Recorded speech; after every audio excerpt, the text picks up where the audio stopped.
আসসালামু আলাইকুম। নতুন একটি ভিডিও নিয়ে আসলাম। আসলে নতুন হলেও এই কাজটি কিন্তু পুরনো। কারণ ১ বছর আগে এই ফোনটি আমি রিপেয়ার করে দিয়েছিলাম। অ্যাকচুয়ালি উনি কি সমস্যার জন্য আবার ফোনটি পাঠালো সেই বিষয়টি দেখব। লম্বা একটি চিঠিও লিখেছেন। উনি কম্পিউটারে টাইপ করে দিয়েছেন। দেখি আমি একটু পড়ে দেখব। রানা ভাই কেমন আছেন? আশা করি আল্লাহর অশেষ রহমতে ভালোই আছেন। আমি মৌলভীবাজার জেলার জুড়ি উপজেলা থেকে বলছি। আমি গত প্রায় ১ বছর আগে আপনার কাছ থেকে আমার Xiaomi Redmi Note 10 Pro Max এই ফোনটি ক্যামেরা ফাংশন বা অন্যান্য সমস্যাজনিত কারণে প্রেরণ করি এবং আপনি আইসি রিবোলিং করে সমস্যাগুলো সমাধান করে দেন। তারপর থেকে মোবাইলটি ভালোই কাজ করছিল, কিন্তু কিছুদিন পূর্বে হঠাৎ করে আমার মোবাইলের ভলিউম বাটন আর পাওয়ার বাটন, ফিঙ্গারপ্রিন্ট সেন্সর এগুলো সঠিকভাবে কাজ করছিল না। মাঝে মধ্যেই ফোন নিজে নিজেই অন অফ হয়। এছাড়াও ফোনের সেটিং অপশনে গিয়ে ফিঙ্গারপ্রিন্টের কোনো অপশন খুঁজে পাওয়া যায়নি এবং অপশনটি মিসিং অবস্থায় আছে। এই অবস্থায় ফোন চলছিল, কিন্তু গত ২/৬/২০২৫ খ্রিস্টাব্দ তারিখে হুট করে ফোনটি নিজে নিজে অফ হয়ে যায় আর অন হওয়া শুরু করে। কোনো অবস্থাতেই ফোনটি পুরোপুরি অন হচ্ছিল না।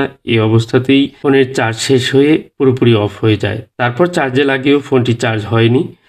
আর আমি কোথাও ফোনটি দেখাইনি এবং আপনার কাছে আবার পাঠালাম। আশা করি ফোনের সমস্যাগুলো আপনার মাধ্যমে অতি দ্রুতই সমাধান হবে ইনশাল্লাহ।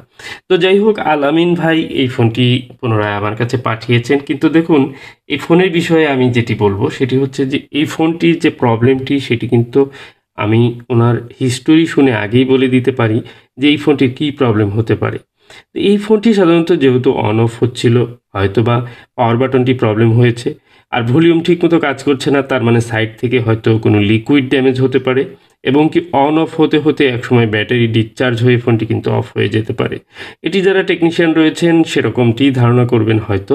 এই ফোনটিতে সিপিইউ ইস্যু আছে বলে মনে হয় না, যেহেতু আমি এর আগে সিপিইউর কাজ করে দিয়েছিলাম। তো আমি এবার খুলে দেখব যে ফোনটিতে অ্যাকচুয়ালি কী প্রবলেম রয়েছে এবং আপনাদের সাথে শেয়ার করার চেষ্টা করব। তো ব্যাকশেলটি আমি খুলে নিই।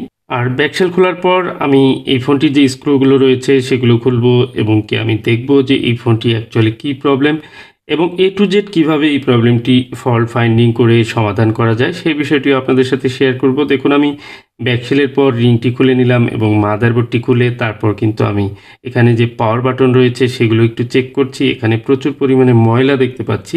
তো অ্যাকচুয়ালি এখান থেকেই প্রবলেম কিনা সেটি বোঝার জন্য আরও সহজ পদ্ধতি রয়েছে, আপনাদের সাথে সেই বিষয়টিও শেয়ার করব। তার আগে আমি দেখে নিলাম যে এই ফোনটির সিপিইউকে আমি রিভলভ করেছিলাম কিনা এবং কি অ্যাকচুয়ালি এটি আমার হাতের কাজ দেখে মনে হচ্ছে, কারণ কাজটির কন্ডিশন এবং কোয়ালিটি দেখে আমি বুঝতে পারি যে এটি আমার হাতের কাজ কিনা। তো দেখুন, এখানে ব্যাটারির ভোল্টেজ যথেষ্ট কম রয়েছে। আমি পাওয়ার সাপ্লাইয়ের মাধ্যমে চেক করব। পাওয়ার সাপ্লাই চেক করা মাত্রই দেখুন কানেক্ট করা উপরে দেখুন ডিসি রিডিং, এখানে অটোমেটিক কিন্তু রিডিং শো করছে, মানে কানেক্ট করা মাত্রই পাওয়ার সুইচে অটো কাজ করার চেষ্টা করছে। এটি হচ্ছে সমস্যা। মূলত এই ফোনটির ফিঙ্গারপ্রিন্টটিও খারাপ রয়েছে। ফিঙ্গারপ্রিন্টে প্রচুর পরিমাণে পানি গিয়ে এখানে একেবারে ড্যামেজ হয়েছে। তো সেই ড্যামেজের কারণেই কিন্তু এই ফোনটির বিভিন্ন সমস্যাগুলো করতো। তো অ্যাকচুয়ালি ফোনের সমস্যার উপর নির্ভর করে যে সেটির সমাধান কিভাবে হবে। তো আমাকে এখানে যে কাজটি করতে হবে যে এই পাওয়ার বাটন, ভলিউম বাটন, এই বাটনগুলোর যে রেবন রয়েছে সেটিকে দেখতে হবে এবং সেটি রিপেয়ার না হলে চেঞ্জ করে দিতে হবে। তো দেখুন, এখানে আমি ফিঙ্গারপ্রিন্টের যে রেবনটি ফিঙ্গারপ্রিন্ট দেখাচ্ছি। ফিঙ্গারপ্রিন্টের মধ্যে ময়লা গিয়ে বা কোনো ধরনের লিকুইড গিয়ে একেবারে ড্যামেজ হয়েছে। ফিঙ্গারপ্রিন্টটি একটি ইউভির মাধ্যমে বা আঠার মাধ্যমে কিন্তু কভার করা থাকে, যেন ফিঙ্গারপ্রিন্ট ঠিকঠাক মতো পানি গেলেও কাজ মানে কোনো ব্যাহত না হয়। কিন্তু সেই আঠাগুলোও কিন্তু উঠে গিয়েছে। দীর্ঘদিন হয়তো ড্যামেজ থাকার কারণে ধীরে ধীরে সেগুলো উঠে রেবনের ভিতরে লিকুইড গিয়ে একেবারে ময়লা হয়েছে। তো এখন যে কন্ডিশনটি সেটি হচ্ছে মাদারবোর্ডটি আমি বডির থেকে আলাদা করে আবার ডিসি রিডিংটি চেক করছি। দেখুন, একেবারে টোটালি ঠিকঠাক রয়েছে। মূলত মাদারবোর্ডে কোনো ধরনের সমস্যা নেই। আর আমি কভারটিও এবার আবার লাগিয়ে দিব আগের মতোই। কারণ হচ্ছে যে এই মাদারবোর্ডে কিন্তু কোনো সমস্যা নেই। সমস্যাটি হয়েছে এখানে পাওয়ার বাটন, এই ভলিউম বাটন যে রেবনটি রয়েছে। তো প্রথমে আমি যে কাজটি করব সেটি হচ্ছে যে পাওয়ার এবং ভলিউমের যে কি রেবনটি রয়েছে এই রেবনটি আমি চেঞ্জ করে দেব, কারণ এগুলো একেবারেই খারাপ হয়েছে। তো আমি সম্পূর্ণ চেঞ্জ করে দেবো। এরপর ফিঙ্গারপ্রিন্টটি ওয়াশ করে দেখব কাজ করে কিনা। যদি কাজ না করে সেক্ষেত্রে হয়তো চেঞ্জ করতে হবে, অথবা এই ফিঙ্গারপ্রিন্ট ছাড়াও কিন্তু ফোনটি ঠিকঠাক মতোই চলবে, কোনো সমস্যা নেই। আবার অনেক সময় দেখা যায় যে এই ফিঙ্গারপ্রিন্টের যে বাটনটি সেটার যে প্রেস করার যে পুশ থাকে সেটি কিন্তু প্রবলেম হলেও কিন্তু এই পাওয়ার সুইচে প্রবলেম হয়। তার মানে ফিঙ্গারপ্রিন্টের যে নবটি রয়েছে সেই সাথে ভিতরের যে সুইচটি রয়েছে দুটির কম্বিনেশনেই কিন্তু সুইচটি প্রপারলি কাজ করে। তো এখানে একটু প্রবলেম রয়েছে এবং প্রথমে আমি ফিঙ্গারপ্রিন্টের যে লাইনটি সেটি পরে দেখব। কিন্তু প্রথমে আমি রেবনটি লাগিয়ে নিলাম যে পাওয়ার সুইচের রেবনটি এবং কি আমি মাদারবোর্ডটি টোটাল ফিটিং করে নেব। মাদারবোর্ড ডিসপ্লে প্যানেলে বসিয়ে দিলাম, একটু থার্মাল পেস্টও দিয়ে নিলাম কারণ অনেক দিন হয়েছে সিপিইউ রিভল করে দিয়েছি। তো এখন নতুন করে একটু থার্মাল পেস্ট দিয়ে দিলাম আবার। তো দেখুন পাওয়ার সুইচ মূলত ঠিকঠাক মতো কাজ করছে না, জ্যাম জ্যাম লাগছে। আর এখানে একটু প্রবলেমও রয়েছে, পাওয়ার সুইচের যে পুশ করবে সেখানে যে রাবারটি থাকে সেই রাবারটির কিন্তু একেবারেই খারাপ অবস্থা, যে কারণে আমি ইউভি দিয়ে মডিফাই করেছি। এখানে আরেকটু মডিফাই করতে হবে।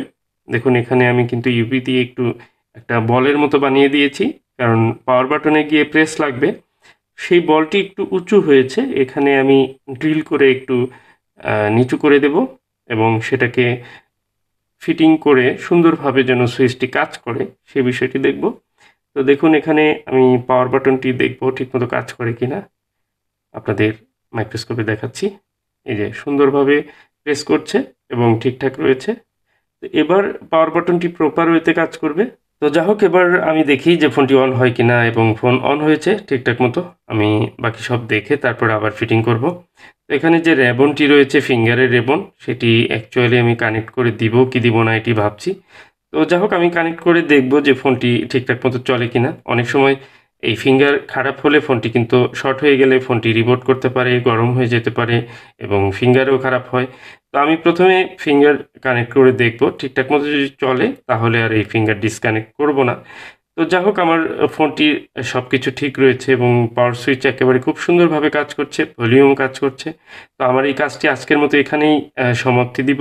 আপনাদের ভিডিওটি কেমন লাগলো সেই বিষয়ে মতামত দিতে পারেন। যদিও ছোট্ট একটি কাজ ছিল বা এ ধরনের ভলিউম বাটন, পাওয়ার বাটন রিপেয়ারের কাজ আমার চ্যানেলে খুব একটা আসে না। তো আজকের যে প্রবলেমটি ছিল বা যে ফোনটি পাঠিয়েছিল সেই ফোনটিতে এই ধরনের কাজ করতে হলো, যে কারণে আপনাদের সাথে এই কাজটিই শেয়ার করলাম। কারণ আমি যে কাজটি করি, যেভাবে যে কাজটি করি সেই কাজটিই কিন্তু আমি ভিডিও ধারণ করে আপনাদের সাথে শেয়ার করার চেষ্টা করে থাকি। তো এই ধরনের ভিডিওগুলো, নতুন নতুন ভিডিও পেতে চ্যানেলটি সাবস্ক্রাইব করে রাখুন। আসসালামু আলাইকুম।